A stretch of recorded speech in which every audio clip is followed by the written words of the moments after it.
28 फरवरी 1953 वो दिन है जब लाहौर दिल्ली गेट के मुकाम पर पाकिस्तान की तारीख का पहला मजहबी एहतजाज शुरू हुआ।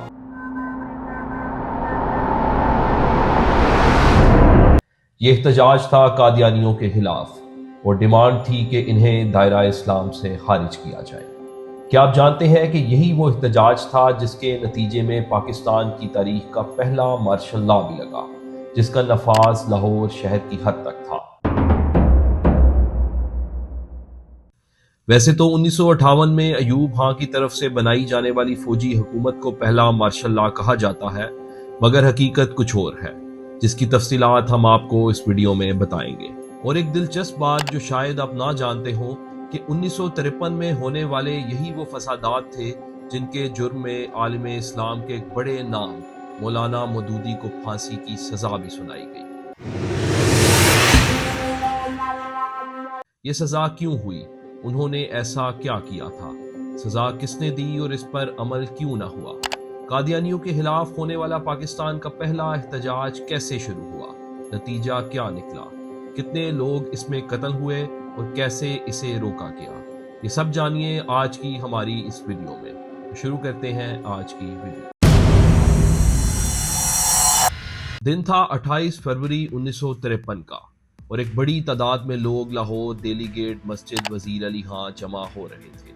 लोग काफ़ी मुश्तइल थे, बड़े बड़े आलिम दीन तकारीर करके उनका जोशो जज्बा बढ़ा रहे थे। इधर से ये मजमा सेक्रेटेरिएट और उधर से मॉल रोड की तरफ बढ़ गया और फिर चेरिंग क्रॉस पर पुलिस के साथ एक बड़ी मुठभेड़ हुई।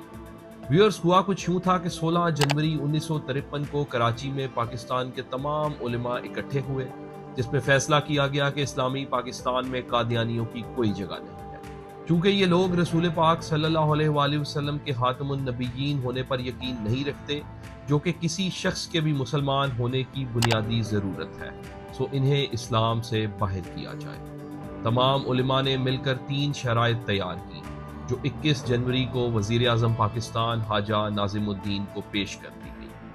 पहली शर्त थी कादियानियों को दायरा इस्लाम से बाहर किया जाए।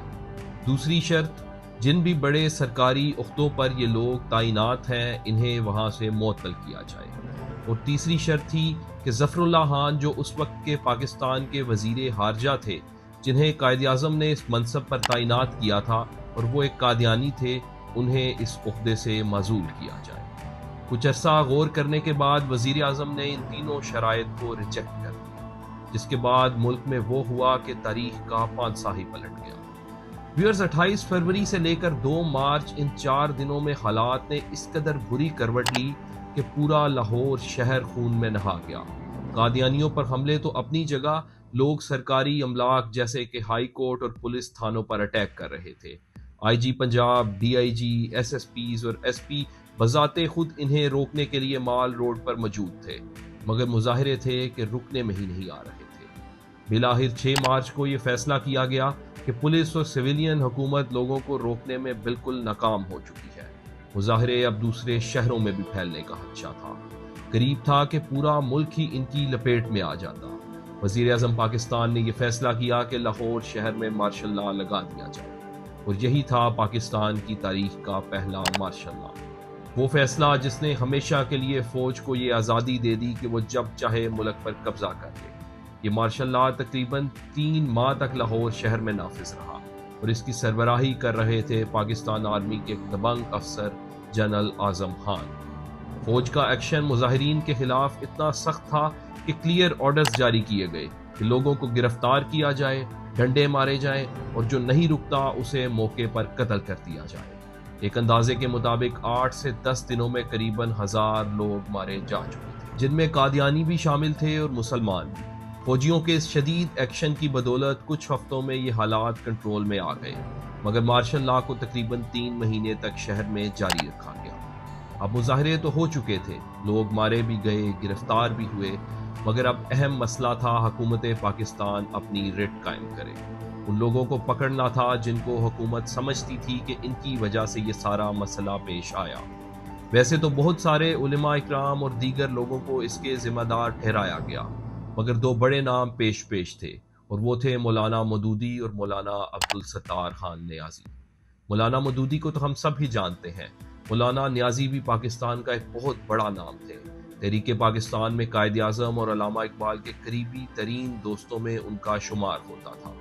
اب ہوا کچھ یوں کہ ان سارے فسادات سے کچھ عرصہ پہلے مولانا مودودی نے ایک کتاب لکھی جس کا نام تھا قادیانی مسئلہ۔ اس کتاب میں آپ نے غلام احمد قادیانی اور اس کے مبینہ مذہب پر کھل کر تنقید کی، اس کا تفصیلی جائزہ لیا اور ان کا مکمل علمی رد کر کے رکھ دیا۔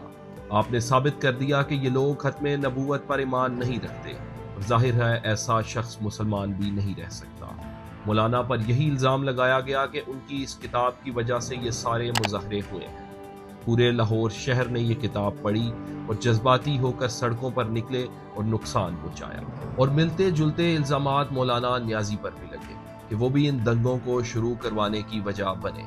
اور بالکل اسی طرح جس طرح آج کل فوجی عدالتوں کا معاملہ چل رہا ہے، اس وقت بھی فوجی عدالتوں میں ہی ان دونوں شخصیات کا ٹرائل ہوا اور دونوں کو ہی سزائے موت سنا دی گئی۔ پورا ملک یہ سن کر ہکا بکا رہ گیا کہ اسلامی ملک میں اب وقت کے جید ترین علماء کو پھانسیاں دی جائیں گی، مگر ہوا وہی جس کا امکان تھا۔ بہت جلد ہی دوسری عدالتوں میں یہ سزائیں ناکافی ثبوتوں کے پیش نظر ختم کر دی گئی۔ ان مظاہروں کے نتائج یہاں تک نہ رکے، بلکہ انہی کی وجہ سے ملک کے پرائم منسٹر خواجہ ناظم الدین کو بھی معطل کیا گیا۔ پنجاب کے چیف منسٹر میاں ممتاز دولتانہ کو بھی اپنے عہدے سے برطرف کر دیا گیا، اور یہی وہ مظاہرے تھے جن کی بدولت احمدیوں کے خلاف ایک کیمپین آہستہ آہستہ مضبوط ہوتی چلی گئی، اور بالآخر 1974 میں 1953 میں کیے گئے تمام مطالبات مان لیے گئے، جب ذوالفقار علی بھٹو کے خلاف بھی ایسی ہی ایک تحریک اٹھ کھڑی ہوئی جس کے آگے بھٹو کو بالآخر گھٹنے ٹیکنے ہی پڑے۔